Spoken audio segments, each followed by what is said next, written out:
wakati wa awali. Kwa sasa tuwezi jua jirani yako ni nani, ameingia saa ngapi, ni mtu wa aina gani. Basi tutakuwa tunaangalia baadhi ya mambo hayo, lakini sasa tuanzie katika kaunti ya Nakuru na mwenzangu Bridget Ngana, ambapo aweza kutueleza yanayojiri kutoka Kabarak kwa Moi, ambapo ni mwaka mmoja tangu yeye kuaga dunia. Bridget, usukani ni wako.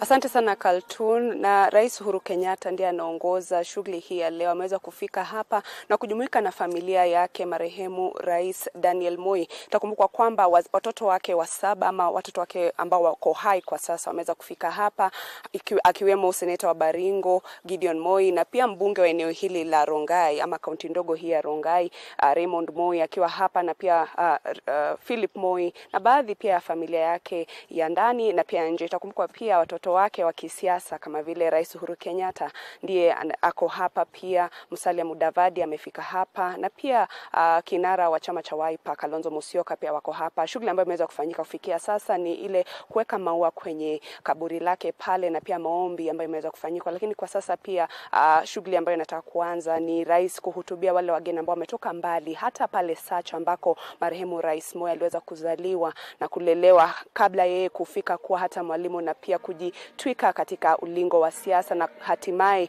kuwa rais wa nchi hii. Aliweza kuongoza nchi hii kwa zaidi ya miongo miwili, na pia kufariki kwake mwaka jana kulikuwa ni ilishtua watu wengi hasa hapa, na ameweza kuishi hapa Nakuru tangu aweze kustaafu mwaka 2002. Kuwepo kwa Rais Kenyatta hapa pia unaashiria pia hali ya siasa hapa nchini, kwani ameweza kufika hapa, na pia mwanawe Gideon Moi ambaye pia anaweza onekana kuwa ni mmoja wapo ambaye nyota yake ya kisiasa inaweza taka kung'aa, kwani ni marehemu Rais Daniel Moi aliyeweza lea Rais Uhuru Kenyatta kisiasa. Ni hali ambayo iliyo hapa sasa, na tutaweza kufuatilia ishara za kisiasa ambazo zinaweza kuweza kuonekana hapa, lakini kwa sasa ni shughuli ambayo inaweza kuanza wakati wote. Sasa ni rais kuhutubia wageni waliojumuika hapa na familia ya Moi kuweza kumkumbuka mwaka mmoja tangu aweze kufariki. Ni rais ambaye alipendwa sana na wananchi wa kaunti hii ya Nakuru, na atakumbukwa kwa ni mtu aliweza kutangamana na wananchi kila wakati. Eneo hili la Kabarak ni mahali ambapo Rais Moi anajulikana hata kuwapa wananchi wa hapa maji, na pia akiweza kuvuna chakula kama vile mahindi. Ako na shamba kubwa hapa, aliweza kuleta jamii karibu kuambia waweze kuingia na pia kupata chakula. Aliweza kuishi vizuri na watu hapa, na hapa Kabarak hali ni ya huzuni hasa, lakini pia ni hali ambayo inaweza kufanya kukumbuka na kusherekea rais marehemu Daniel Moi, ambaye pia alijulikana kuwa ndiye profesa wa siasa za nchi. Na sasa tunatarajia kuwa wakati wote sasa wanawe wa kisiasa wataweza kutoa mwelekeo wa siasa za nchi hii, wakati huu ambapo pia mchakato wa BBI umeweza kuanza. Kaunti ya Siaya iliweza kupitisha mapendekezo ya kubadilisha katiba, na sasa tunatarajia kwa kaunti zingine zitaweza kufuata mkondo huo, huku ikitarajiwa kufikia kura ya maoni wakati wote mwakani. Lakini Kaltun, hali ilivyo sasa ni tunategea Rais Uhuru Kenyatta azojumuika na viongozi wengine ambao ni wana wa marehemu Rais Daniel Moi wa kisiasa kuweza kuzungumza na wale waliofika hapa katika makumbusho ya mwaka mmoja tangu Rais Daniel Moi aweze kuondoka duniani. Naam, nitaweza kumrushia mwenzangu Daniel kumradhi Zakias Mwasami ako pale Bungoma. Nasikia kuna makelele pale, lakini tupashe zaidi yale ambayo yanayojiri huko Bungoma.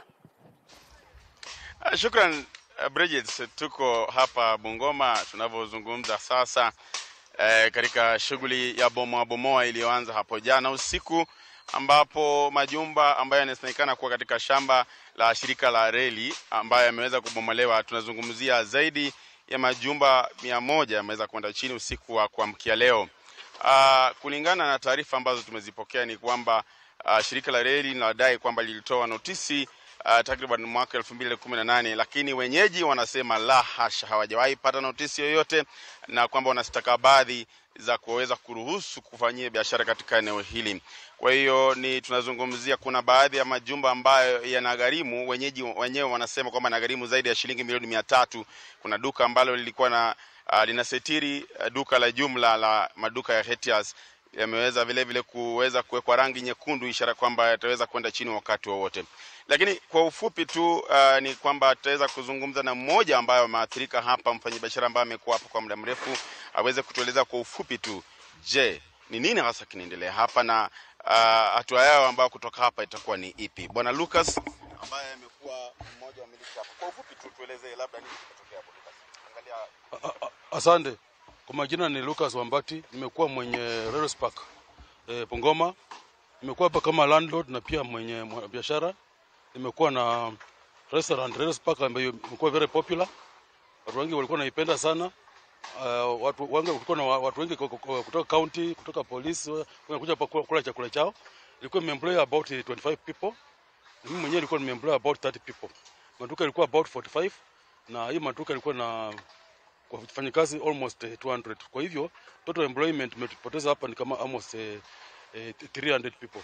So kulingana na hii shida ambayo imetupata ni kwamba jana tuliona kama wakati kama huu wakina mama fulani kwa uniform ya serikali wanakuja wakisema tangazo kama unajua uko kwa shamba ya Kenya Railways uondoke, na deadline ni leo. Kifika saa 10 tunaona watu wa Railways wakafika wakaweka rangi nyekundu.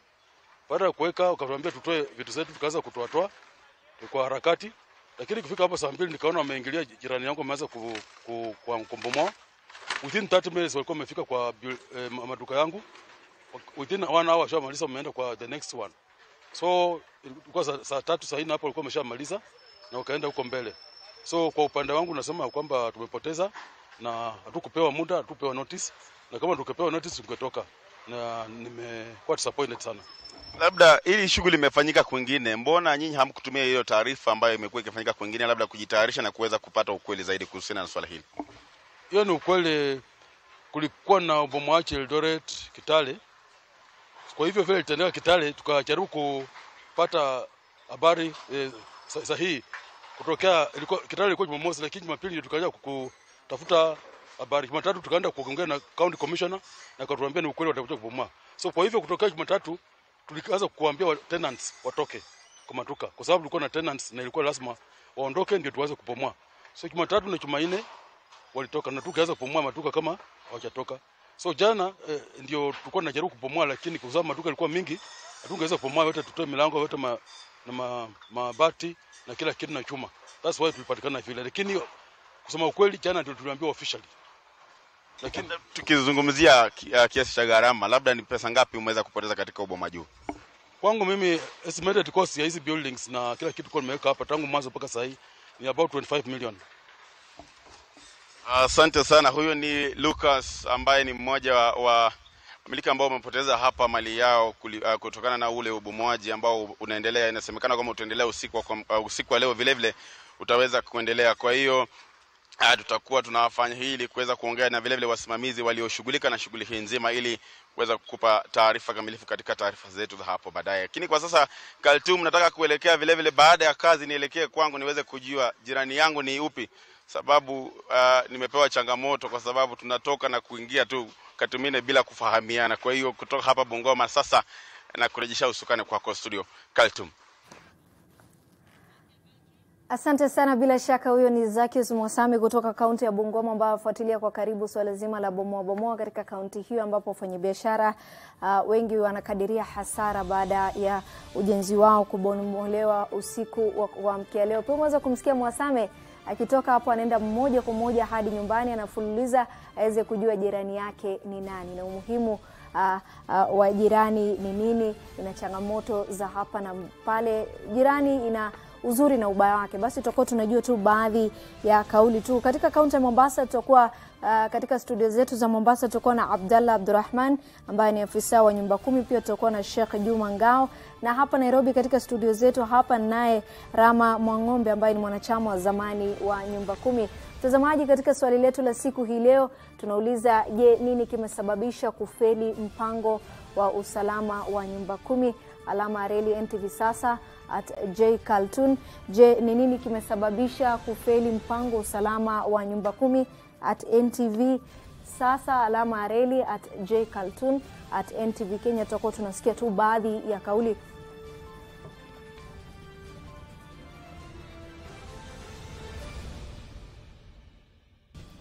Bila shaka mtazamaji, na sasa tuanze mjadala wetu wa siku, ambapo leo katika siku Alhamisi katika NTV sasa huwa tunaangazia masuala ambayo yanafungamana na jamii. Na katika kaunti ya Mombasa tutakuwa na Sheikh Juma Ngao na Abdallah Abdurrahman ambaye ni afisa wa nyumba ziwa la Ng'ombe katika kaunti hiyo ya Mombasa. Atakuwa anatueleza mengi tu. Kumbuka mtazamaji, katika kaunti ya Mombasa visa vya watu kupotea katika hali ya kutatanisha vimekithiri. Hiyo jana mwanafunzi wa kidato cha pili aliweza kupigwa na risasi na familia yake walikuwa wanalilia haki.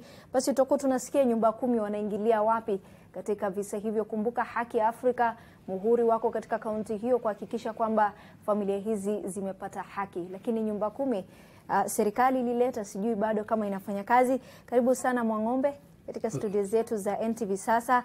Abdallah Abdurrahman tutakuwa tunaungana naye katika kaunti ya Mombasa, na Sheikh Juma Ngao. Karibu sana. Labda Mwang'ombe tuweze kukaribisha tena katika studio zetu kwa mara ya pili. Labda nyumba 10 imeishia wapi? Asante sana. Kwanza ningetaka kuwasalimia watazamaji, hamjambo. Kisha na kuwajulisha majina yangu kamili. Mimi naitwa Meja Mstaafu Rama Mwang'ombe. Moja kwa moja nitaenda kwa kujibu swali lako. Mimi sitasema kwamba nyumba 10 ilifeli. Nyumba 10 haijafeli, isipokuwa watekelezaji wa nyumba 10 ndio walioacha. Sasa kuanzia hapo ndio nitakueleza iliachwa kivipi ukitaka kujua zaidi. Naam, bila shaka labda ilitekelezwa, na anajua kuna watu ambao waliweza kuteuliwa, walikuwa miongoni mwa makamishna nadhani ambao mliteuliwa. Labda ilifikia wapi, changamoto ambazo mlikumbana nazo? Nyumba 10 ilikuwa sawa sawa.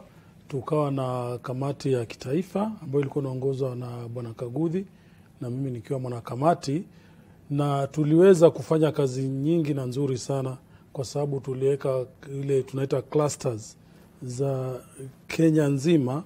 Tuliweka zaidi ya clusters 1389, ambapo kwanza watu wajue maana ya nyumba 10 si nyumba za kuhesabu 10, bali ni njia mwafaka ya kitaifa ya hali ya usalama kupeleka mashinani kwa wananchi. Ndio maana yake nyumba 10. Kwa hivyo nyumba 10 hiyo ilikuwa mnajieka, inaweza kuwa kijiji, inaweza kuwa estate, inaweza kuwa court, inaweza kuwa hata ni soko, ama watu wa bodaboda wanajita nyumba 10. Mradi ni watu ambao mambo yao ni na fikra zao na shida zao ni moja. Kwa hivyo tulikuwa nayo na tukafanya, na tukaenda Kenya nzima tukaeleza wananchi na kuwafundisha na kusema, wewe ukiwa kwa nyumba 10 ni kazi gani unatakana kufanya, na ni vipi utapitisha ujumbe, na vipi wananchi wanaweza saidika. Na labda ningependa tu kufahamu, labda nyumba 10 ililetwa pia kwa sababu za kiusalama, au ni watu tu kujua shida zao ndipo waweze kukutana kusaidiana kwa njia moja au nyingine? Nyumba 10 ililetwa mapema sana, mwezi wa Oktoba tarehe 20 mwaka wa 2013, na Mheshimiwa Rais Uhuru Kenyatta akasema kwamba usalama ni wako binafsi, mimi na wewe.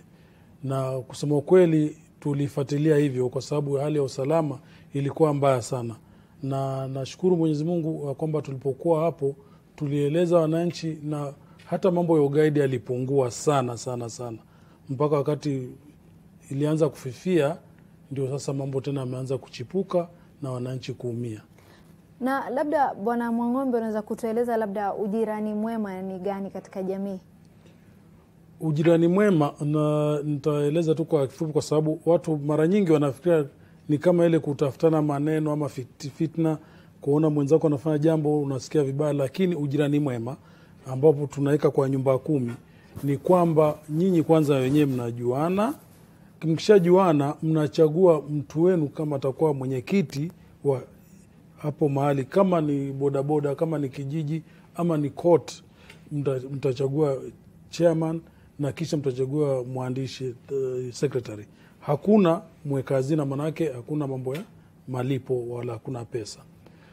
na hao watu wote tulikuwa tumeweka hali ya kwamba watakuwa nakutana na kuzungumza shida zao, na tulikuwa tunahimiza kwamba naibu wa chief na labda askari ama watu wote wa serikali ambao karibu wawe pale kusikiza wananchi wazungumza nini, sio kwamba wao wachangie kusema jambo, lakini wasikize, kisha wataandika minutes wanapeleka kwa chifu inaenda juu zaidi kama kuna jambo lolote, na hiyo inahusiana na mambo ya usalama. Usalama ni mara nyingi sana, sio mambo ya ujasusi peke yake. Kuna usalama, kuna ndoa za mapema, kuna mambo ya mashamba, kuna mambo tofauti tofauti mengi sana ambayo tunayafanya, na tamaduni hizo ambazo zinarudisha watu nyuma pia tulikuwa tunazungumzia na tunawafundisha, na tulikuwa na wataalam, maana tulikuwa na wanajeshi, tulikuwa na watu administrators wale walikuwa ma DC ma PC, tulikuwa na civil society pia walikuwa wanachama. Kwa hivyo tulikuwa tunawafundisha mambo yote. Na toko tunaangazia swala la utekelezaji, manake ukianza ulikuwa unasema kwamba ndio nyumba 10 ilianza vizuri, lakini utekelezaji ni kama umefifia kwa njia moja au nyingine.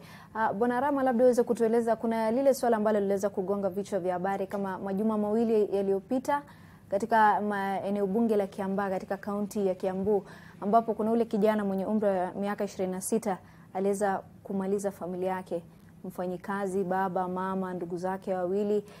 Katika tukio kama hilo, sijui nyumba 10 inaingilia wapi? Na ukiangalia kwamba ule jamaa aliweza kutoka katika kaunti ya Kiambu, aliweza kutekeleza katika kaunti ya Kiambu na aliweza kufika katika kaunti maeneo ya Naivasha ambapo ni kaunti ya Nakuru. Tukio kama hilo, labda kauli yako ni gani? Kwanza mimi nasikitika sana jambo kama hilo kufanyika, na nyumba 10 kwanza vile ilivyokuwa inafanya na inahusika na jambo kama hilo ni kwamba nyumba 10 kwanza hawafanyi kazi ya chief, hawajachukua kazi ya mzee wa kijiji, lakini kwao ni upelelezi na kujuana kwa vile wanazungumza kila siku.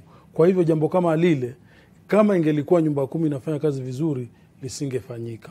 Kwa vile unapata habari mapema, na tulikuwa tumepeana pia nambari ya kuripoti ambao mtu akizungumza hata julikana, hata akiandika ujumbe hata onekana kwamba namba yake itaonekana na mwenyewe hatajulikana. Hata vile tunazungumza unaweza nisengenya ukiwa hapo, kama unaona huyu mzee ana kitu kibaya anafanya, unaandika ujumbe na utakuja kusaidiwa hapa kabla sijafanya kitu. Kwa hivyo sisi tunasema kwanza, zuia, ziba ufa, sio kujenga ukuta. Nyumba 10 ilikuwa ni ya kuzuia mambo kama hayo, kama mambo hilo unalolizungumzia na yule mzee ambaye aliweka mimba watoto wake wawili. Hilo ni jambo ambalo watu walikuwa wanaona majirani na ikafanyika. Kuna kitu mtazamaji anataka kufahamu, je, nyumba 10 iko pale kwa sasa tunapozungumza? Manake kuna baadhi ya watu katika maeneo ya watu ambao wanajiweza katika jamii, kuna wale ambao wanatekeleza suala la nyumba 10. Unapata kama mimi nimejitolea naishi mtaa huu, basi mimi Kaltun nitachukua majukumu nikue mwenyekiti wa nyumba 10 katika hii estate ambayo naishi. Kwa sasa tunapozungumza, mtazamaji mahali popote ambapo anatutazama, je, nyumba 10 iko? Hata kama kuna zile changamoto za utekelezaji umeweza kufifia kwa njia moja au nyingine? Kwa sasa mimi kivyangu nitasema nyumba 10 haiko, isipokuwa binamu yake. Haiko kwa sababu tulivyokuwa tunaendelea hatukumaliza kuwaeleza vizuri vile kazi inavyofanya, na wakati contract ilisha hakuna watu wengine ambao walikuja wala tuka hand over tukaambia watu basi fanyeni hivi na hivi na hivi, kwa sababu hii ni muhimu kwa taifa. Kwa hivyo sasa wale ilioko iko kama wanaita community policing, na iko kwa upande wa polisi, ambao sisi tulikuwa tunajaribu sana vile unavyojua kwamba raia wetu na polisi wetu hawasikielewani sana. Ule ushirikiano baina ya wananchi. Naam, tulikuwa tunaleta karibu, lakini sasa umerudi pale pale. Kwa hivyo kwa sasa siwezi kudanganya nikakwambia najivunia ati nyumba 10 iko. Hakuna, manake hata wale wanaofanya mambo ya nyumba 10 si vile vinavyotakikana. Manake wewe kama vile unasema utasema wewe ndio chairman, haitakikani, tekana mchaguane. Alafu na sio ati chief aje kusema huyu ndio atakuwa chairman. Yeye kazi yake ni kwa pale assistant chief angalie tu nyinyi vile mnavyofanya, alafu anajua kule chairman ni huyu. Wala yeye hayuko chini ya chief wala assistant chief, hata kwa kiripoti huko. Manake hilo ndio jambo ambalo limefanya wazee wetu wamewawa sana nyumba 10 kama uko upande wa Kwale, Kilifi na sehemu zinginezo. Bila shaka basi tutakuwa tunaangazia hilo swala katika maeneo ya Kilifi, Kwale kule unapata watu ambao wana mvi.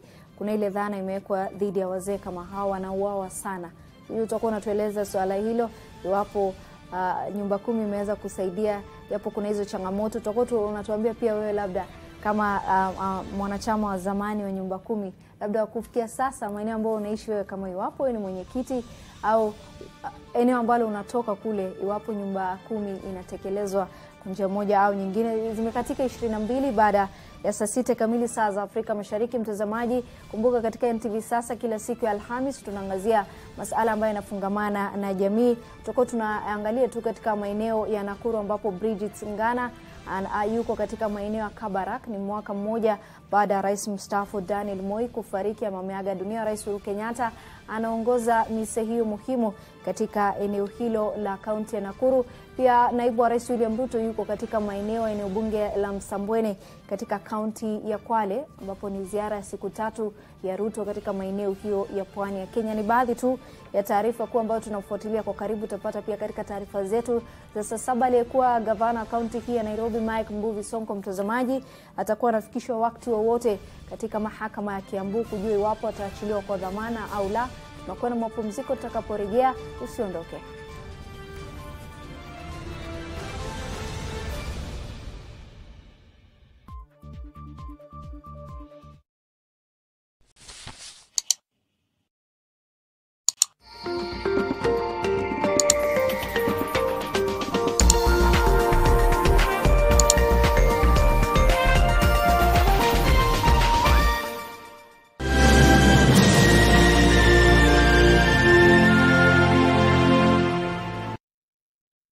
Dial *544*0# to unlock your Safaricom data deal of the day on Kenya's fastest 4G network, Popote.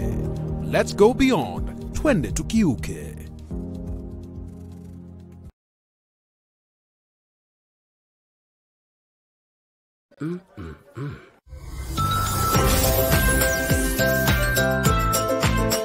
New Tuzo Yogurt Cup. Size yako, bei yako.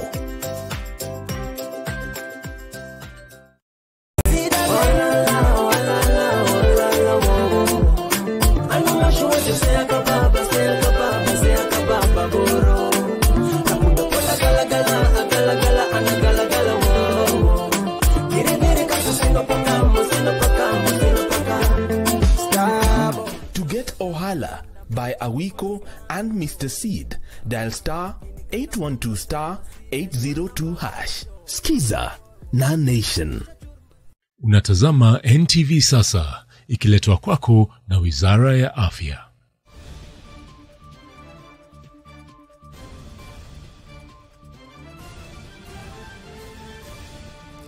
Karibu mtazamaji katika awamu ya pili ya NTV Sasa. Leo tunazungumzia swala zima la ujirani mwema katika jamii. Kumbuka tunafuatilia pia taarifa ambayo inagonga vichwa vya habari wiki hii, ambapo taarifa ambayo inatufikia kwa sasa ni kuwa aliyekuwa gavana kaunti hii Mike Mbuvi Sonko amezuiliwa tena ama amerudishwa, atasalia rumande kwa siku zingine 5, ambapo atafikishwa tena kotini siku ya Jumanne kuweza kujua kesi dhidi yake. Sonko anakabiliwa na mashtaka 12 ikiwemo ya mabavu, ambapo atajua iwapo Jumanne hiyo ataachiliwa kwa dhamana au la. Sasa atasalia rumande kwa siku zingine 5. Sasa mtazamaji, leo tutakuwa tunaendelea tu na mjadala wetu wa siku, na sasa tuungane naye Fatma Bugu, mwanahabari wetu ambaye yuko katika kaunti ya Mombasa, iweze kutueleza iwapo wakazi wa Mombasa wanajua ujirani mwema au wanaichukulia vipi. Kumbuka kaunti ya Mombasa, mtazamaji, visa vya watu kuuawa katika hali ya kutatanisha, watu kupotea katika hali ya kutatanisha, kaunti hiyo imekithiri sana. Hiyo jana Fatma alikuwa ameangazia taarifa ambapo mwanafunzi wa kidato cha pili aliweza kuuawa na polisi ama kupotea katika hali ya kutatanisha. Fatma. Naam, ikiwa leo tunaangazia swala la ujirani mwema, ni swala ambalo linafaa kuangaziwa kwa kina kama njia ya kuelimisha na kuhamasisha watu kuishi kwa amani, hasa tunapoelekea katika siasa za uchaguzi. Tumeshuhudia majirani wakipigana na kuuana, na ni swala ambalo limekuwa na kizungumkuti, na labda tupate tu maoni kutoka kwa msimamizi wa nyumba 10 ana yapi ya kusema kuhusiana na swala hili. Na mtaanza kwa majina yako utueleze cheo chako alafu na eneo ambalo unasimamia. Kwa majina naitwa Bwana Abdalla Abdurrahman. Cheo changu ni polisi jamii, mwenyekiti wa polisi jamii maeneo ya Ziwa la Ng'ombe. Swala la ujirani mwema limeweza kufua dafu katika eneo lako?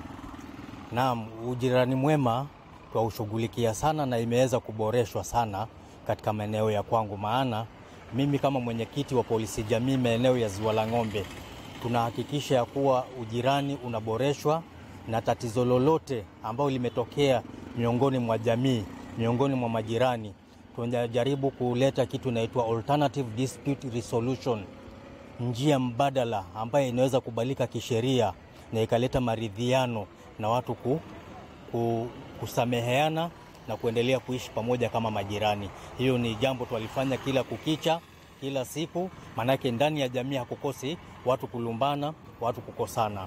Na hususan wakati huu wa msimu wa kisiasa tunajaribu sana kuwakumbusha kuwa siasa ipo na msimu wake huja na ikaenda, na wanasiasa wanajuana, lakini mimi na wewe na huyo mwingine na mwenye dini tofauti na mwenye chama tofauti, sote tutabaki kama jamii moja, sote tutabaki kama majirani, na sote tutabaki kama mandugu, kusaidiana na kuangaliana hali zetu za kimtaa vile tunaishi. Wanasiasa wao wanatafuta mambo yao na tusipigane kwa ajili ya wao.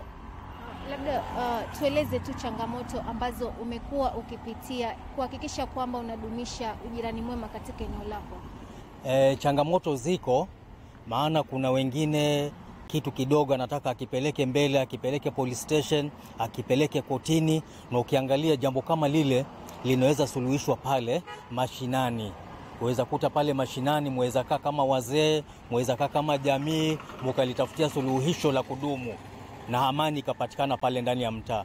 Lakini mwingine utapata issue ndogo, hata watoto kupigana tu ambao ni majirani, lakini anataka alipeleke mpaka police station, alipeleke mpaka kotini, ambapo yule mtu umempeleka kotini, yule mtu ambaye umemshtaki, bado mlango muelekezana, bado nyinyi ni majirani, nyumba hii, bado nyote mweza ombana chumvi, mweza ombana sukari, bado mweza saidiana kupelekana hospitali, bado mweza saidiana kwa jambo lolote pale mtaani. So mara nyingi challenges huwa ni hivyo, mmoja anataka kumuonesha ule mwingine, na dunia sasa si ya kuoneshana. Dunia sasa ni ya watu kuelewana, ni ya watu kuweka amani, ni ya watu kuishi miongoni mwetu, tuishi kama wajirani wema.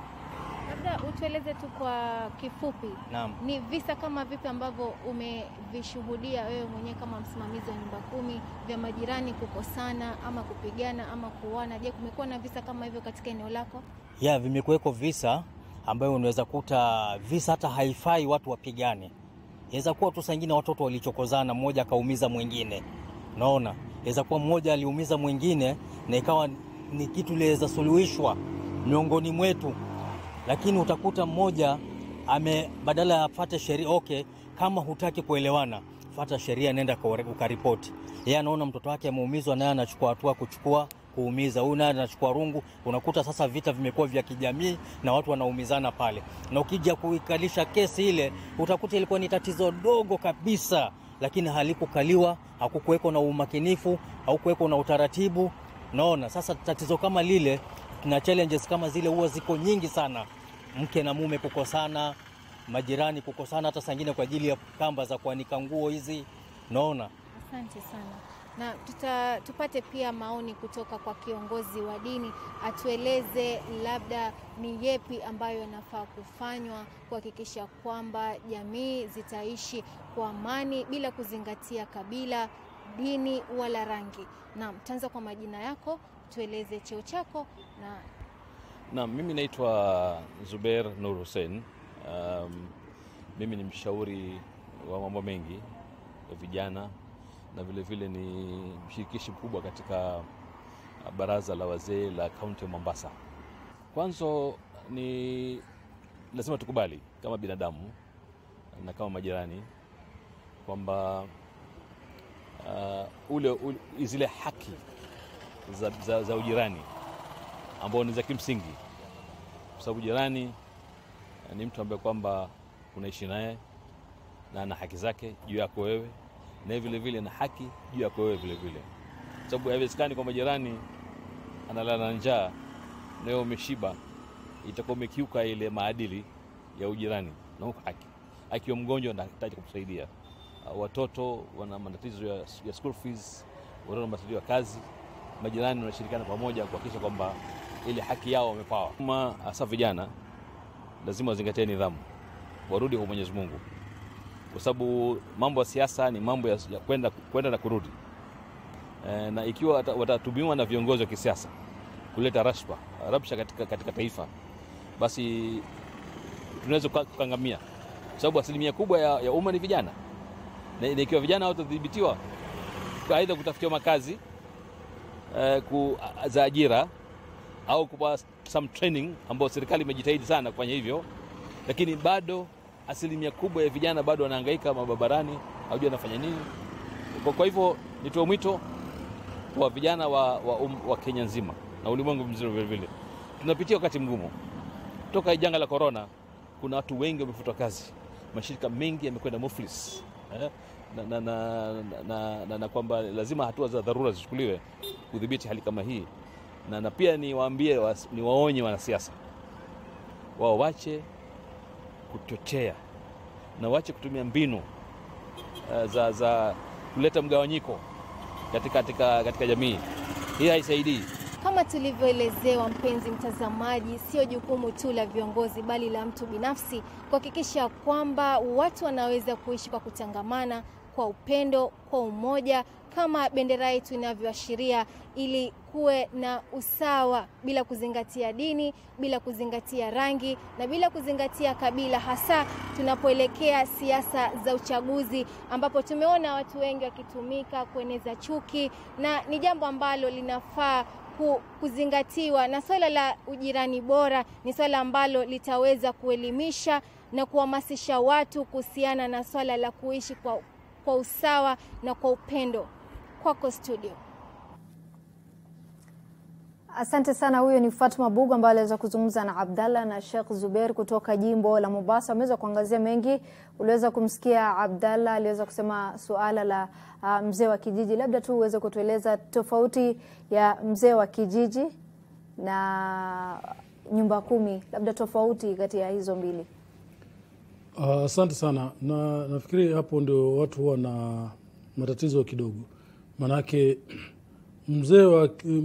mtu wa nyumba kumi, sisemi mzee, inaweza kuwa kijana wenyewe mchagua ni mwanachama wa nyumba kumi, hafanyi ile kazi ya mzee wa kijiji.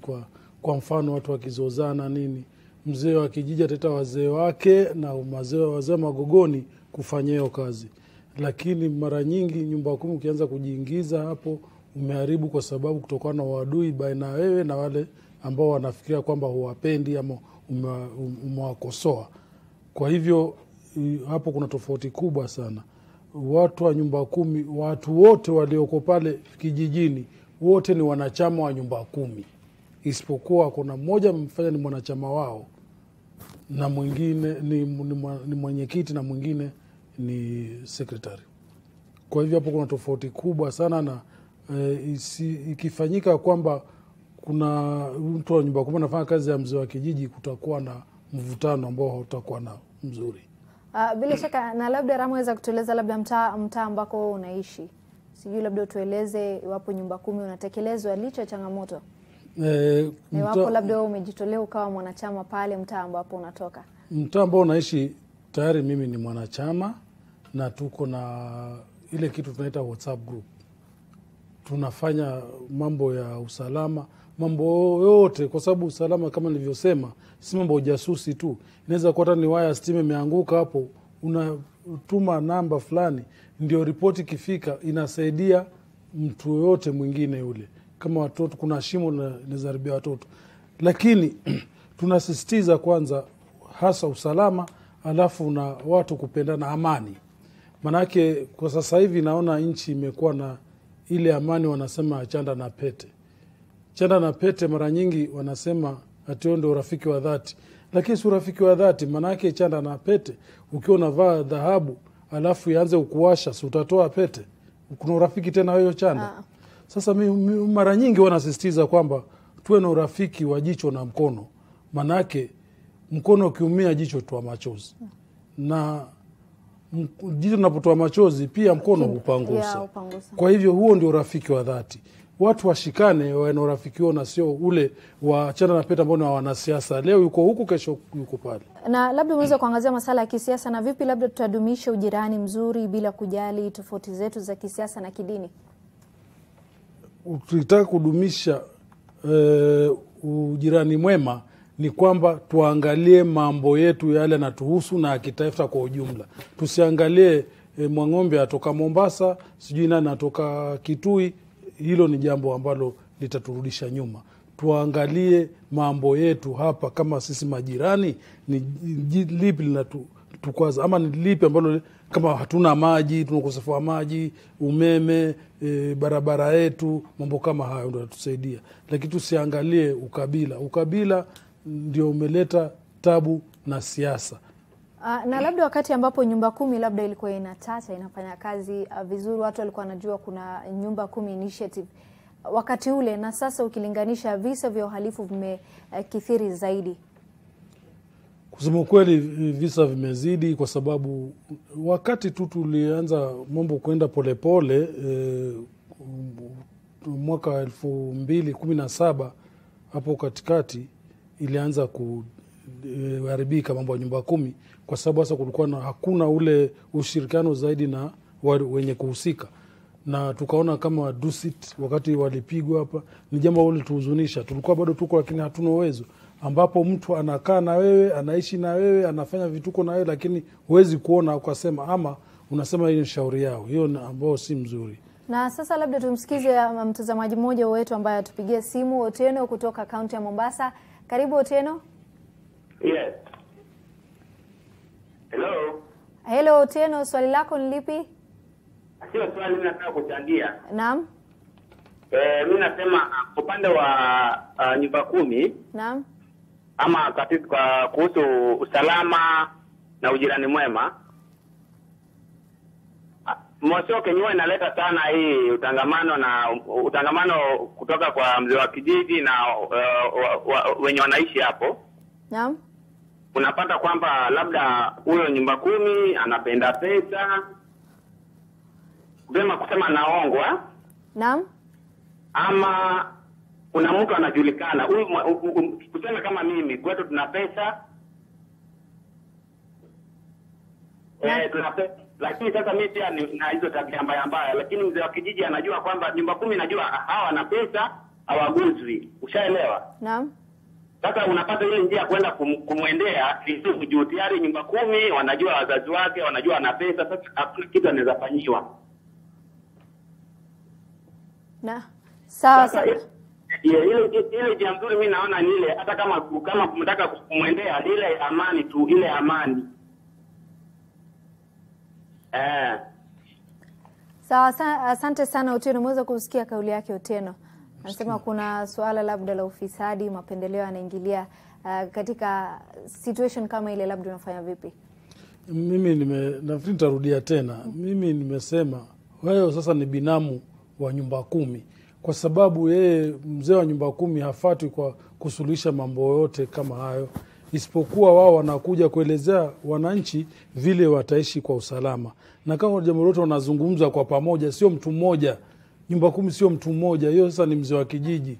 Yeye chairman wa nyumba 10 hawezi kufanya kazi peke yake kwa sababu ni kamati ya kijiji ama ya mtaa, ama tuseme kama ni estate, ni watu wa kuuza mboga kwa pamoja.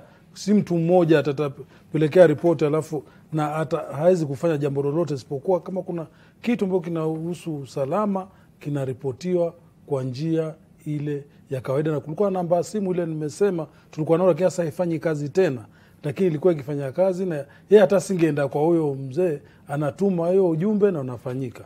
Lakini kama jambo linaweza suluhishwa, kama labda ni mpaka mzozo wa mpaka wa mashamba na nini, hiyo wanaweza kukaa chini wakazungumza kama wazee. Na labda Mwang'ombe, labda una ujuzi kuhusiana na swala zima, umeweza kuwa katika kamati hiyo, umeweza kuwa mmoja wa wanachama katika nyumba 10, na labda katika karne hii unadhani ujirani mwema unaweza kutekelezwa karne hii ambapo tuko watu wanaogopana? unatekelezwa sana, kwa sababu ulimwengu mzima, nchi nyingi zimefanya usalama unaenda chini kwa wananchi mashinani. Isipokuwa Kenya tumeanza kuenda vingine, lakini nchi nyingi zinafanya hivyo, ndio wanatekeleza nchi. Mambo yakifanyika wanashirikiana kiusalama, kwa sababu vile rais alikuwa akisema mara kwa mara, usalama ni wako wewe na mimi, namna hiyo. Kwa hivyo hiyo inafanyika na inafanyika ulimwengu mzima. Na karibu sana Peter, mmoja wa watazamaji ambaye anapiga kutoka kaunti ya Mombasa. Karibu sana, tupe mchango wako kutoka kaunti hiyo ya Mombasa. Nilikuwa nina swali nataka kujua. Naam. Tofauti ya community policing na sungusungu. Alafu pili, sungusungu ama community policing kazi yao ni ipi na polisi kazi yao ni ipi? Asante sana Peter, utakuwa unapata jibu lako kutoka kwa Rama Mwang'ombe. Na Peter, sungusungu haiko kwa nyumba 10, wala hatutaki hivyo vikundi vya sungusungu, Mungiki, Chinkororo, vitu kama hivyo, kwa sababu hao ni vikundi haramu. Nyumba 10 na polisi wanavyofanya kazi ni tofauti, lakini wote majukumu yao ni ya usalama. Na tumesema kwamba nyumba 10 ni watu ambao wako pale mtaani ama mahali ambapo unafanya biashara yako, mnasuluhisha mambo yenu ambayo inawatatiza hapo, majukumu yenu. Na jambo likiwa limekuwa baya zaidi, mnaweza peleka kwa assistant chief na kile kitu kizungumzwa iko pale. Kwa hivyo nyumba 10 ni ile community policing, ni jambo la usalama mashinani, sio kazi yako wewe kuchukua kazi ya polisi ama ya chief. Natumai mweza kupata jibu lako Peter kutoka kaunti ya Mombasa. Labda Mwang'ombe waweza kutueleza ujirani mbaya ni upi na ujirani mzuri ni upi wewe binafsi? Mimi binafsi ni kusema ujirani mbaya. Unajua saa zingine, kwanza nyinyi Kaltun, marika yenu mna watoto wadogo, mwenzako mtoto amfanya makosa ushaanza kumpiga, kumkaripia. Unajua mara nyingi mimi husema hata viboko hivi si dawa. Lakini kama kuna kitu chochote mnazungumza, mnaelewana, ujirani mtu likimpata ni kama amepata, ni kama familia. Manake aliyoko karibu, jirani yako ndio ndugu yako. Likupata usiku ni yeye. Kwa hivyo ujirani mwema ni kuishi vizuri na wenzako pasipo na ugomvi. Jambo likoseka, badala ya kusengenyana, mnaitana, mnakaa chini, mnazungumza na kusuluhisha. Huo ndio ujirani mwema. Na labda ujirani huo unaweza kudumishwa katika njia gani? Manake kama nilivyoweza kuambia, kusitiza kuwa katika Nairobi hii tunaweza unajua mashinani kule vitu ni tofauti. Unajua maeneo mengine unapata watu ikifika tu wakati wa mida za dhuhuri, watu wanakaa chini ya mti wanasemezana, Mwang'ombe, Kaltun, familia fulani, lakini Nairobi hii watu wanakimbia tu, wakitoka kazi wanaingia manyumbani kwao. Ujirani huu unaweza kudumishwa katika njia gani? Nashukuru, alhamdulillah, nimeishi huko vijijini na nimeishi Nairobi kwa vile watu wanapita pitana, vile ninasema mnajiunga kwa kikundi hapo estate ama mahali popote unapoishi, mnakuwa na chamani wenu. Mnaweza kupanga tukutane Jumapili saa 8, tukutane Jumamosi saa 8, mnakutana, mnazungumza na kujadili mambo yenu. Kwa hivyo hapo ndio mtajuana. Unajua mkiwa karibu sana ndio mtajuana na mtu ana shida gani. Unajua waweza kumuona mtu akiwa kimya ukafikiria ni mbaya, kumbe kuna mambo anamuumiza, na hiyo mnamsaidia. Naam. Na labda mtu anaweza kujichagulia jirani wake? La, ni kama kusema uchague mzazi. Manake wewe kwa mfano umejenga mahali mimi naishi sasa, alafu na mwenzako aje kujenga pale, utasema ondoka, siwe jirani yangu. Lazima ujue kuishi na watu na ujue vile utamchukulia, kwa sababu maumbile ni tofauti, lakini lazima mkubali na muweze kuishi pamoja kama ndugu. Na labda katika dini ya Kiislamu hivi na hata labda Kikristo, kupitia labda dini ya Kiislamu, dini inatufundisha nini kuhusiana na swala zima la ujirani mwema? Unajua dini zote ni sawa, na kila dini inasema umpende jirani yako kama vile unavyojipenda, na hiyo nafikiri inasuluhisha kila kitu, kwa sababu ukimpenda sioni kama kutakuwa na shida yoyote. Kukiwa na jambo lolote ambalo waona umekosewa, hutachukua hasira na kufanya jambo baya, utaenda mzungumze na mwelewane. Bila shaka ni baadhi tu ya kauli. Mtazamaji, kumbuka pia unaweza kuchangia katika mtandao wa Twitter kupitia alama reli NTV Sasa @jcarlton. Tuweza kuangalia tu baadhi ya kauli yako mtazamaji popote ulipo. Mwang'ombe huyu anauliza ujirani mzuri hukabiliwa na tishio au changamoto gani, na ujirani huo unaweza kudumishwa vipi? Huyu ni Ramason kutoka eneo la Biafra, eneo bunge la Kamkunji, kaunti ya Nairobi. Ujirani kwanza, kama nilivyosema, kusengenyana inaharibu sana ujirani. Kwa sababu nikijua ulikuwa unanisengenya nitasikia vibaya sana. Kwa hivyo kwanza lazima mpendane na mwache masengenyo kwa ujirani. Na muwe pamoja kila mara mnazungumza, kuweka pamoja, kuangalia shida zenu, pale ndio mtaweza kuwa mnatengamana. Lakini msiwe wenye kufikiria huyo atoka wapi wala atoka wapi ndio mkaweza kukosana. Na labda nikurudishe nyuma, hili swala la nyumba 10 initiative, unasema utekelezaji kidogo umeanza kufifia. Labda ukiangalia wakati huo mnaweza kujivunia nini kama nyumba 10 initiative katika ile muda mfupi ambao uliweza kuweka ile muda kuhakikisha kwamba mmeweza kutekeleza hiki na hiki kingine? Naweza sema najivunia mambo mengi sana ambao hata nikisema saizi labda sitamaliza leo, lakini kidogo tu nitasema, na mtaniruhusu pia nichanganye na Kiingereza.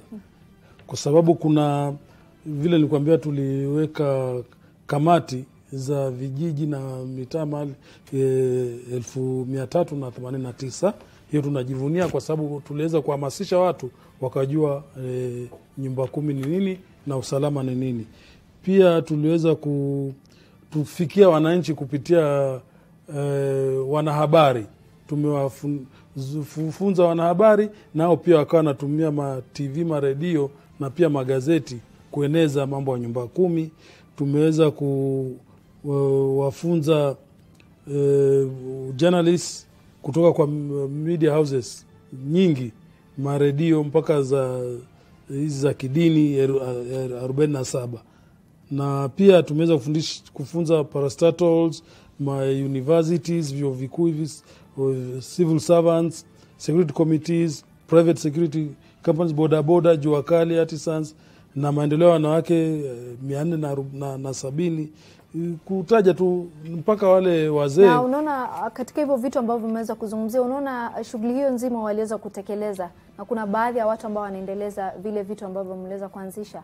Wako wengi ambao wanaendeleza na wanafanya vizuri sana, kwa sababu kama kule ambao unaona kidogo inaenda ikirudi ni mambo hayo uliyosema. Ukiwa na mvi kama mimi unanyongwa uko pwani, sasa Kwale na Kilifi, unajihusisha na masuala ya ushirikina. Tuliwaita tukazungumza na vijana na wazee, tukazungumza nao, tukaeleza mambo ya nyumba 10.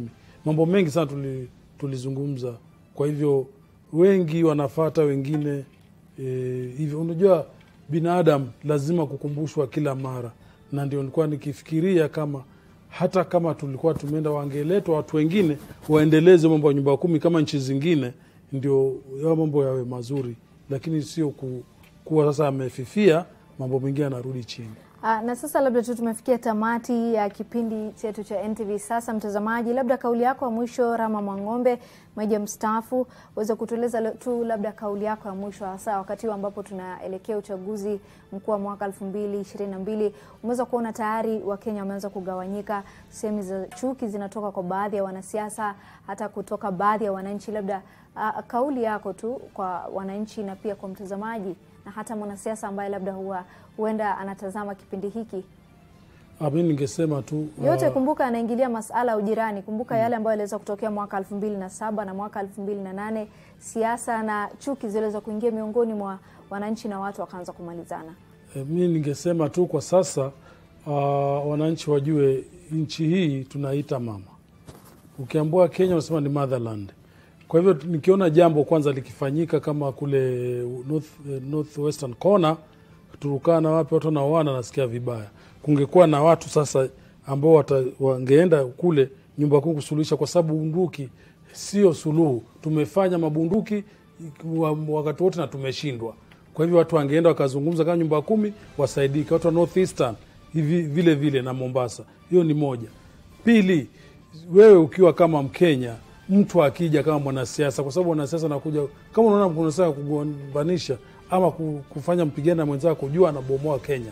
Na Kenya ni mamako, vile mimi weze nikubali nikute napiga mamako.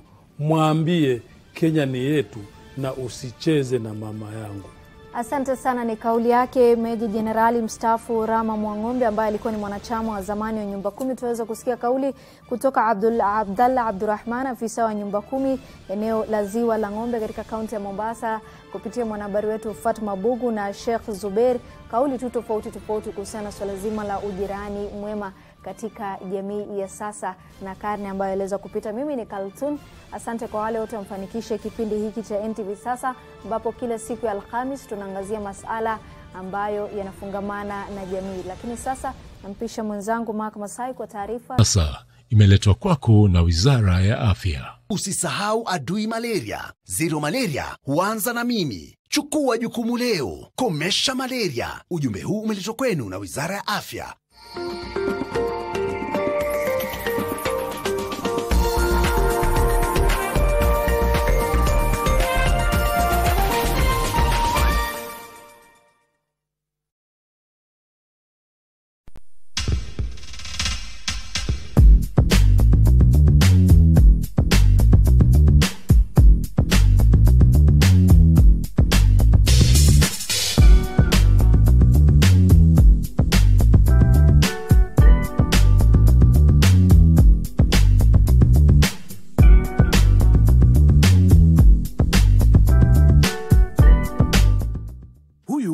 Last week. Huyu ni huyo tu Tina this week. Sahi Tina anaget drama kibao in our telenovelas wiki nzima na 5 shows zake local from across the continent. Now listen. Upgrade to GoTV Max for just 890 shillings. You get maximum entertainment for less.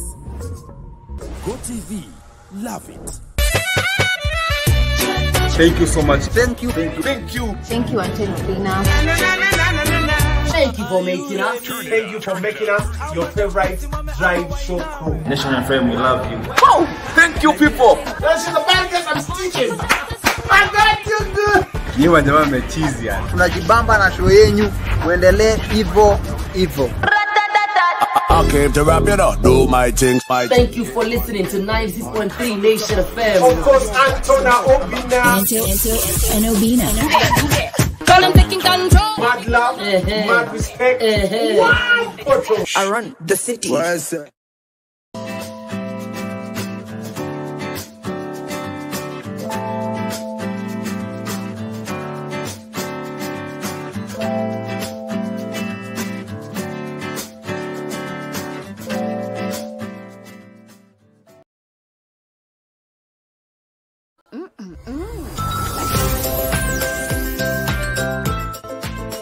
New Tuzo Yogurt Cup.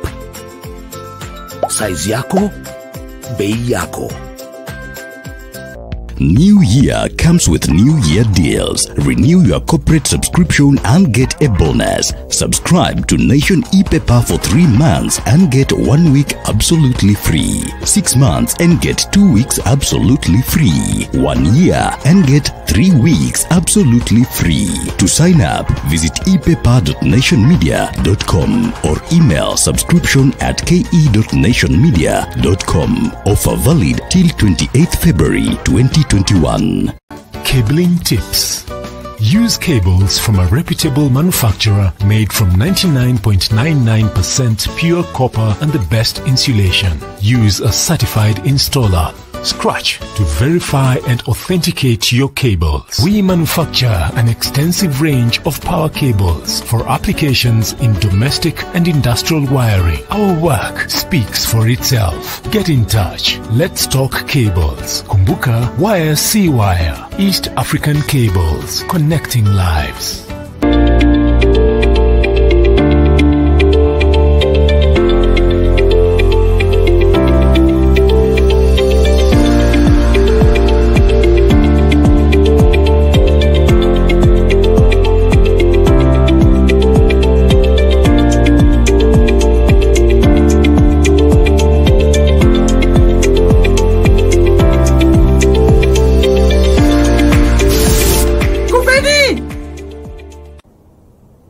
The day the world stopped was the day we found where to go.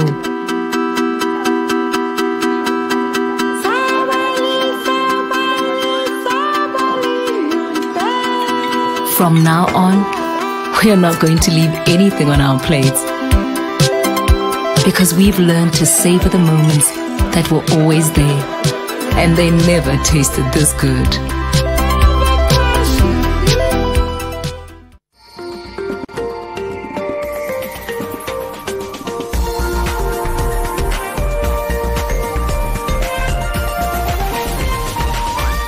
This is NTV.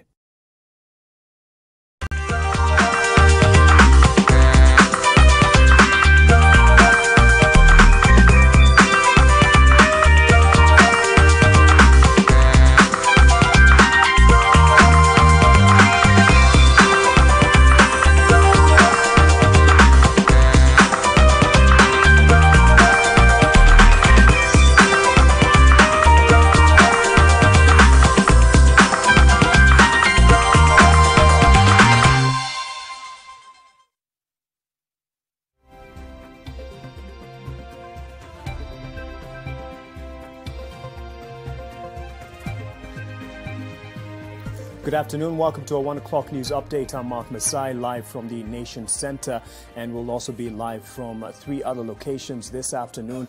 One from Kabarak, the home of the late President Daniel Moi, where the leaders there, among them the President Uhuru Kenyatta, are there to observe the first memorial of the late president. We'll also be live from the Kiambu Law Court, following up on the number of cases that are facing the ex-governor, Nairobi governor, that is Mike Mbuvi Sonko, will be there with Zainab Ismail. And even as Uhuru Kenyatta is at the memorial service in Kabarak for the late President Moi, his deputy is in Mombasa on a campaign tour. Kevin Mutai is keeping tabs on that. We'll be live there in a bit. But first things first, let's listen into this first memorial service of the anniversary memorial of the former President Daniel Toroitich Arap Moi. It is live, ongoing in Kabarak. MPs and all who are in attendance, good afternoon. Good afternoon again. I bring the greetings of the people of Trans Nzoia, and one of the people who specifically asked me to greet this congregation is my neighbor, retired Bishop Yego.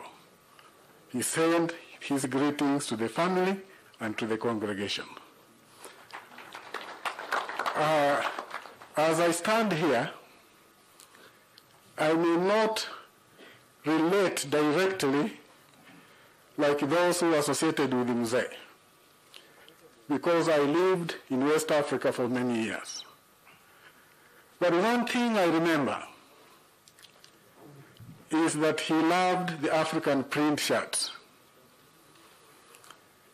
And being a resident of those areas, I made sure he never ran out of those shirts. People do not know where they came from, but I'm the source, and Honorable Mudavadi can attest because he came over there and he also got a few shirts. And indeed, when I came back to join politics, I visited Mzee in Maji Mazuri, and he remembered kijana yangu ya Abidjan. Mr. President, I've never said this publicly, but he supported my election.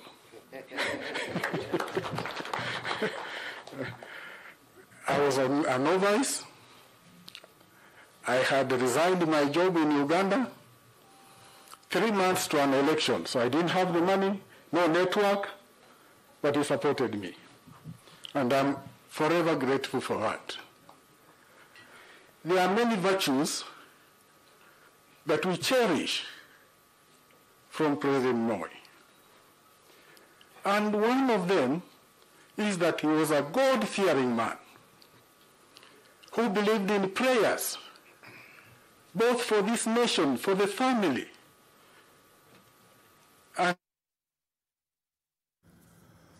That's just one of the friends and family members who have joined in on the memorial service and observation celebrating the life of the former and late President Daniel Toroitich Arap Moi.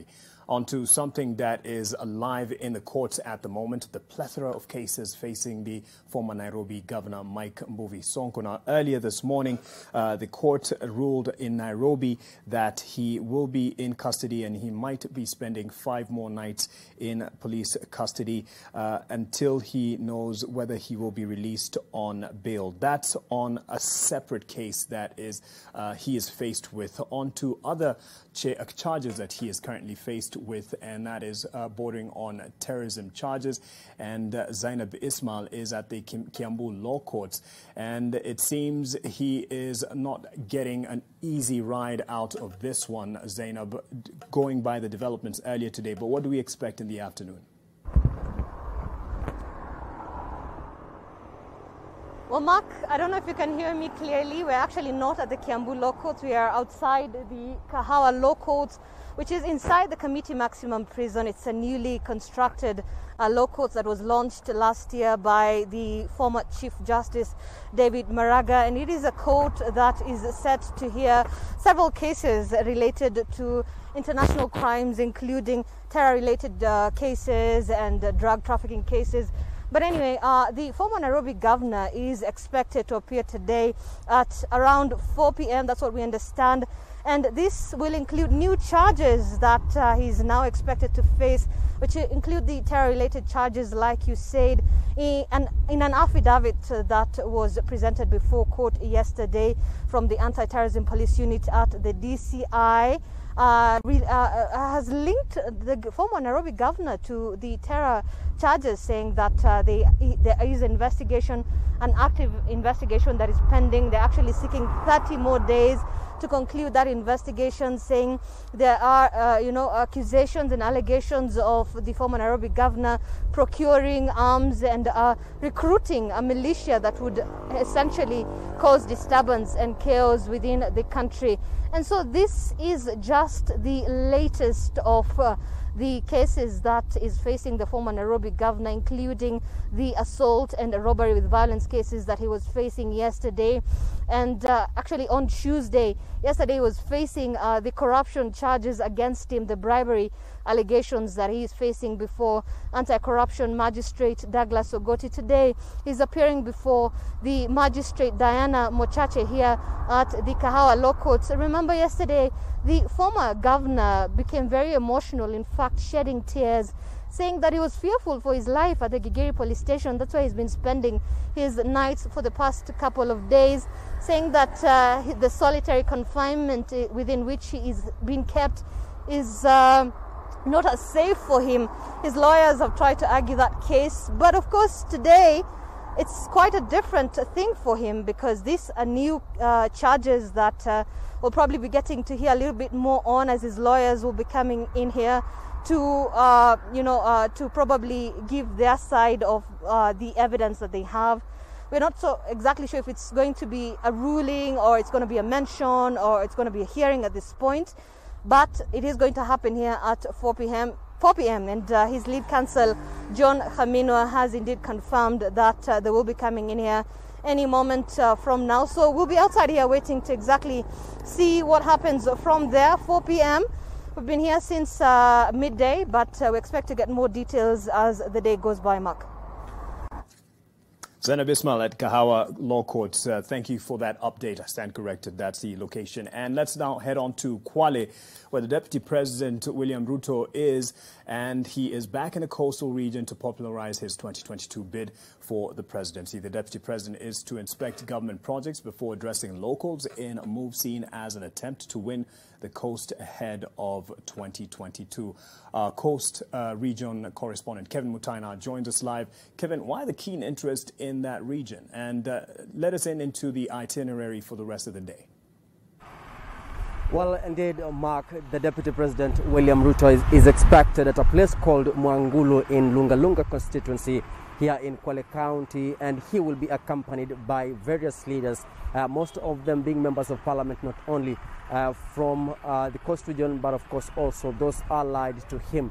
And we're expecting every politician who will be on that stage, Mark, to have issues to do, or rather talk about the ongoings in the country. One, among them is the Building Bridges initiative, which is being fronted by the President Uhuru Kenyatta and ODM leader Raila Odinga. We're of course expecting them to also criticize some of the things that we've had the politicians allied to ODM criticizing Ruto over his the Hustler Nation narrative, and that's exactly what we're expecting to see from the Deputy President, to sell the Hustler Nation in the Coast region. Remember, this is a region that the ODM party has had a massive support since 2007 general elections, and of course Ruto also here to sell his 2022 presidential bid to the coastal residents, and of course also after Kwale, the Deputy President will also be going to Mombasa, and of course also where he's expected to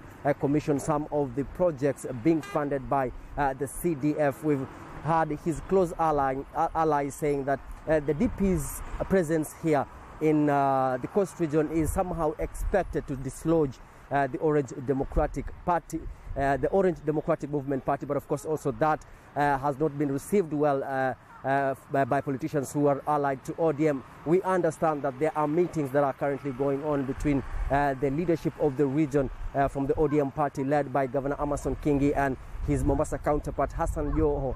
Remember, there's been a conversation going on where the leaders have been rallying behind forming a regional party that is expected to unite the politicians in this region before the 2022 general elections. And of course also there's been a conversation about who between the 6 governors in the region that will be fronted to lead the region in the national cake. Remember that ODM has really been rallying and supporting the BBI, and of course also Raila promising some of the ODM leaders here in the region that they will have a position in the executive as soon, as far as the BBI passes that, and of course to see the amendment of the constitution. So we're expecting to see a lot and to hear a lot from the political gatherings that will be going on here in the Coast region, Mark, and we will be here on standby to update our viewers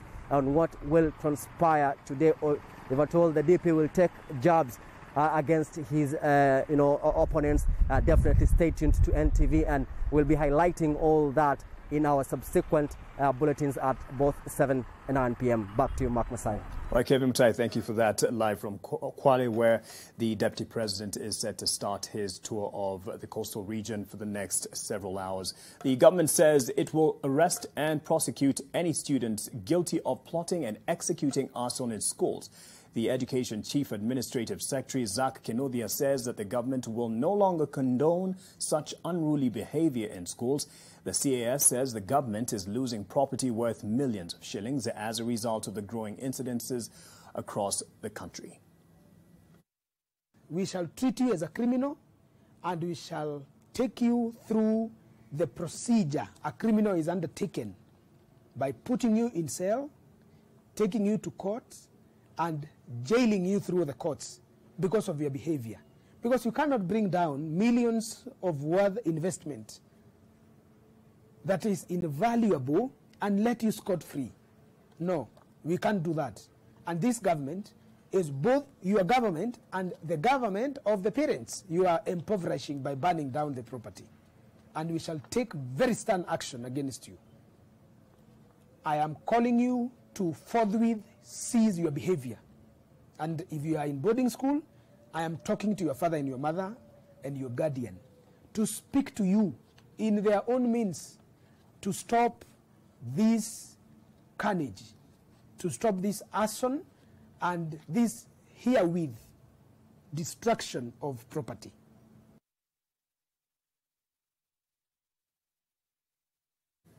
From that warning to actual action being taken, 5 students at St. Paul Boys Kiambugi in Kiharu, Murang'a will spend 5 days in police custody for allegedly torching a school dormitory on Wednesday morning. The 5 have been arraigned at Murang'a Law Courts this morning, where the prosecution requested to be given 14 days to conduct the investigations, but the court reduced it to 5 days. The 5 appeared before Senior Principal Magistrate Atiang Mitula, but they did not take plea. 11 students had been arrested following the incident where 66 capacity dormitory was burnt down, but only 5 have been charged. Students who I do not doubt that are minors to be remanded for 14 days. Nevertheless, this court is alive to the seriousness of the intended charges, and it is only fair to allow the IO to carry out proper investigation and complete them. I will therefore allow the suspects to be held at Murang'a Police Station juvenile remand for a period of 5 days. To court developments abroad, but which have implications here at home. An American man who pleaded guilty to molesting minors at an orphanage he ran in Bomet County is to be sentenced by an American court this evening. Gregory Hayes Dow pleaded guilty to 4 counts of illicit sexual conduct with a minor in a foreign place before United States District Court in Pennsylvania.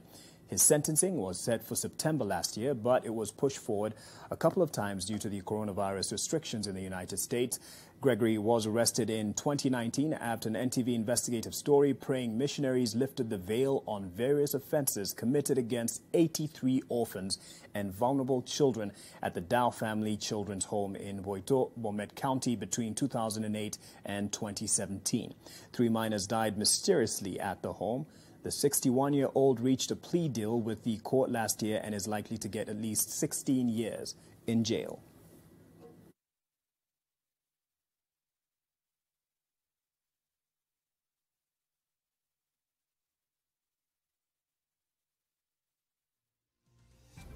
And you can bet you'll get the developments on that this evening. We take a break with 15 minutes past the hour. I'll be back with more, including sports.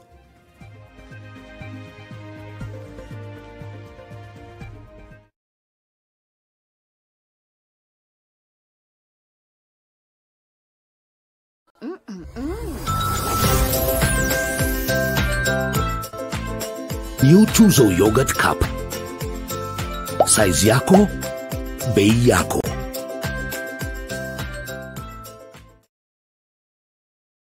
Cabling tips. Use cables from a reputable manufacturer made from 99.99% pure copper and the best insulation. Use a certified installer. Scratch to verify and authenticate your cables. We manufacture an extensive range of power cables for applications in domestic and industrial wiring. Our work speaks for itself. Get in touch. Let's talk cables. Kumbuka, wire si wire. East African Cables, connecting lives. Maji mdosi wangu ametupa simu yangu ndani ya maji. Mdosi wako kwa sawa. Venye Nkirota ameniambia ajui na akimpigia simu ashiki. Hi guy, what the?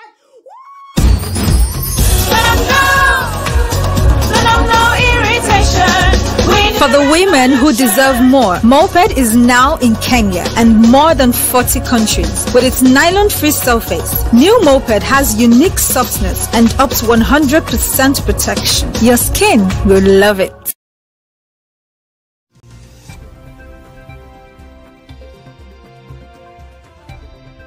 Welcome back to NTV at 1. The government now says it is determined to push forward with reforms in the tea sector, even as a series of court cases stall the implementation. This is according to Agriculture Cabinet Secretary Peter Munya, who has once again castigated the Kenya Tea Development Agency, terming it a Ponzi scheme, which he says is using all means to block implementation of the regulations fronted by the government to streamline operations in the subsector. Mate Mora with the details. KTDA a monster. The CS said he will not retreat or surrender on the tea reforms, despite the frustrations by cartels in the tea sector. Munya says the government is committed to streamline the tea sector to see farmers benefit from the hard-earned cash. You invest in all sorts of subsidiaries. You say you are investing. And whose money are you investing? The ordinary farmer there want to be sure that he is able to pay school fees for their children when they go to school.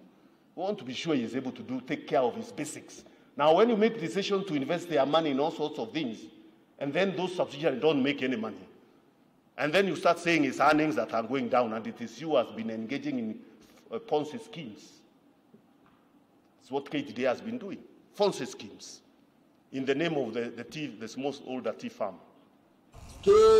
Munya said this as farmers allied to the Makomboki tea factory in Murang'a County castigated the KTD of allegedly using their money to pay legal fees to block regulations aimed to streamline the tea sector and ensure farmers get more returns from their produce. The farmers declared that after the tea bill was assented to law in December 2020, KTDA instituted court cases in effort to ensure that the new regulations in the sector will not see light of the day. Na tumeongea hapa kinagaubaga na tumeambia wakulima ile pesa itakuwa imekopwa na KTDA wakati ule Uhuru Kenyatta alisaini 23 March, hiyo ni yao na sio ya wakulima. Hakuna mahesabu tutaletewa atuwalikopa pesa wafanye hii na hii. Hiyo kesi iko Embu, hakuna wakati mmoja wakulima watakatwa hiyo pesa sababu sio sisi tunatuma. Our money as farmers is being used by KTDA to go to court to oppose the act. And also for those people in KTDA, the ones who are using farmers' money for this, to also know that they will be personally surcharged because it's wasting farmers' money the same way they have been wasting it all along. KTDA has denied the allegations being leveled against it, terming them as malicious and ill-informed. Martin Mora, NTV, Murang'a County. The United Kingdom and Kenya have reaffirmed a commitment to cementing their economic partnership agreement through trade. Kenya, as a member of the East Africa Community, has entered into an economic partnership agreement with the UK and Northern Ireland, expected to unlock deeper bilateral ties between the two countries. Trade flows between Kenya and the UK were valued at 75 billion shillings in the year 2019. Kenya has exported plenty of food to the UK, especially during the COVID-19 pandemic that has affected the global economy. UK is one of Kenya's main destination markets for horticultural exports, which earn Kenya 123 billion shillings annually. The Meru Governor, Kirito Murungi, says his administration will continue supporting local farmers so as to boost the country's economic growth. Come from Kenya, so we have very romantic connections to this country as well. And this is a shameless plug for everyone to buy everybody that they love flowers, because that makes the world a happier place. Thank you.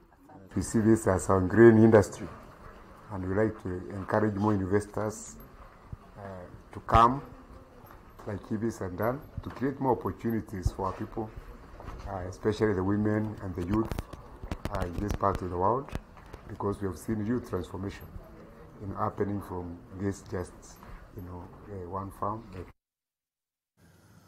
A business has been affected partly in Kitale town following the demolition of business premises along the Kenya Railways land.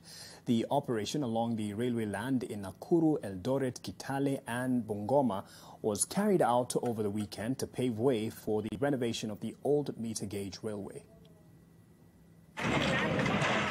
Several traders in the North Rift region are counting losses after properties worth millions was demolished by the Kenya Railways Company for encroaching on public land.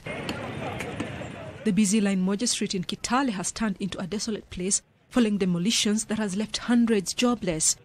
Kenya Railways Company says traders in affected areas had been notified ahead of resumption of rehabilitation works of the old meter gauge railway.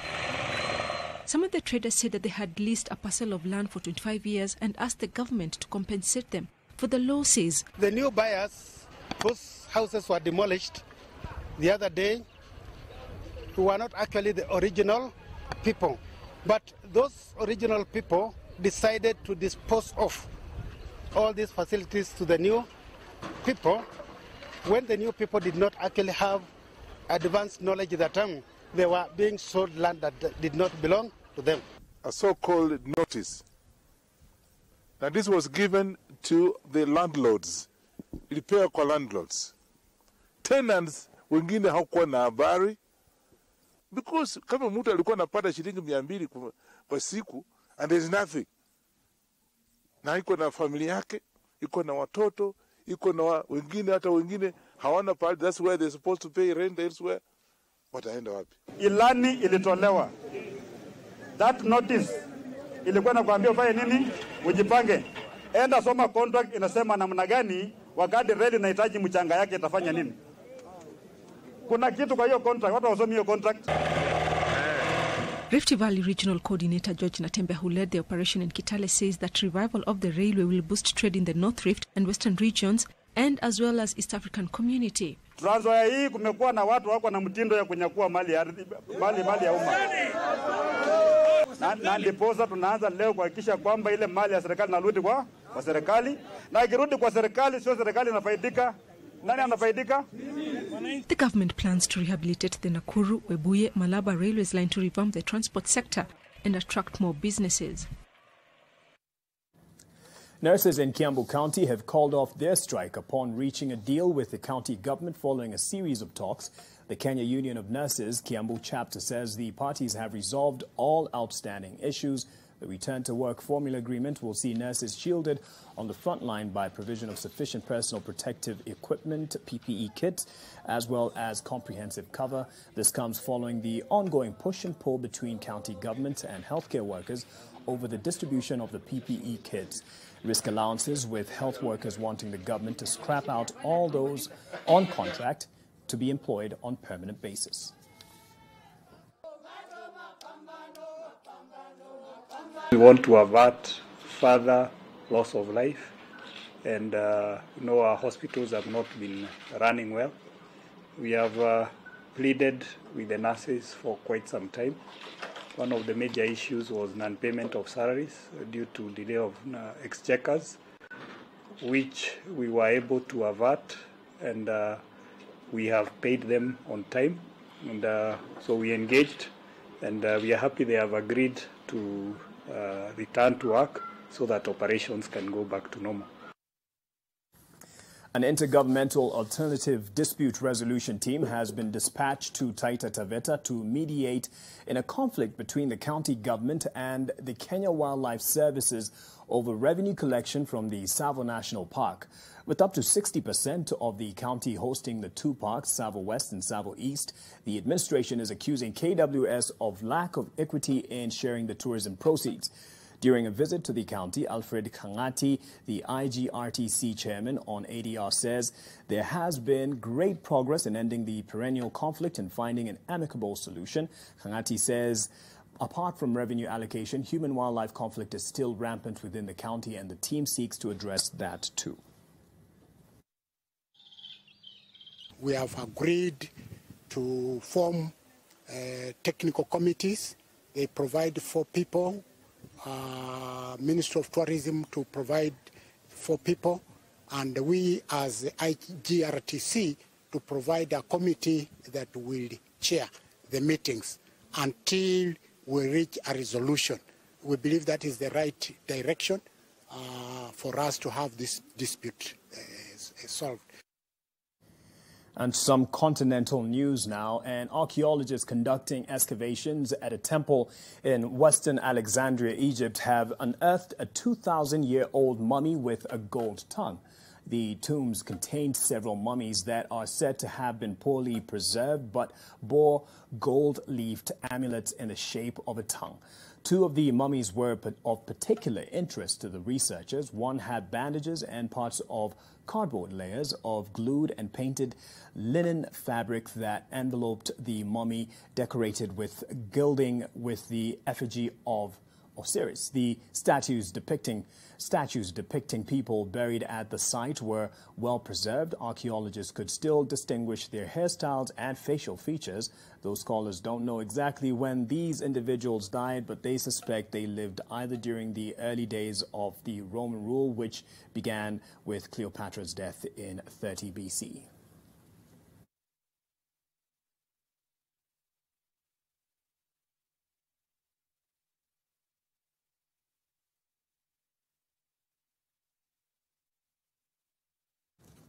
From the historical finds, let's get to the current developments on the sporting world. And women-only marathon world record holder Bridget Kosgei has been unveiled as the brand ambassador for Stanbic Bank Kenya on a 2-year deal. The move is aimed at inspiring and encouraging Kenyans to achieve their dreams. The partnership with Bridget is also in line with Stanbic Bank's commitment to women empowerment, which is core to its operations with its Dada program helping women with investment.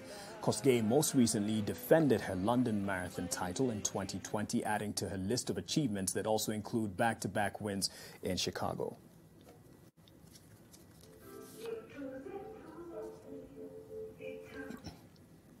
You might confuse it with other things.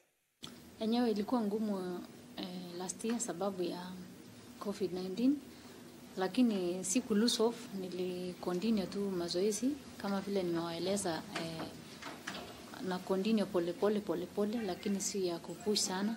Enye race fulani ikipatikana unaenda tu kidogo tu na unakuwa sawa. Most people don't know Bridget what she's done, and we are trying to show that, you know, God does a woman who is a world record holder in this country, and would like her to be put up there and support others and make other women see this. As you know, Stanbic has been driving the women agenda and promoting women, and would like to see that there is a woman out there who is a world champion who can be seen that. I think that is the first thing. Well, and Bridget, and all the best as you take on this different race. To the EPL, and Gabriel Jesus and Raheem Sterling scored as Premier League leaders. Manchester City beat Burnley 2-0 at Turf Moor to stretch their unbeaten run streak to 13 games and restored their 3-point lead at the top of the table. Gabriel Jesus. March. Dan Burn is there and he's free too. Turn it square towards Alzate, and Brighton live. Barcelona reached the Copa del Rey semi-finals with a dramatic 5-3 extra-time victory at Granada. Granada were 2-0 up with 2 minutes of normal time remaining thanks to goals in each half from Kennedy and Roberto Soldado. Antoine Griezmann reduced the arrears on 88 minutes before setting up Jordi Alba's stoppage time equalizer as the 30-time winners forced extra time. Griezmann then gave Barca the lead and the tie for the first time in the 100th minute, but Granada fought back to level swiftly through Fede Vitzel.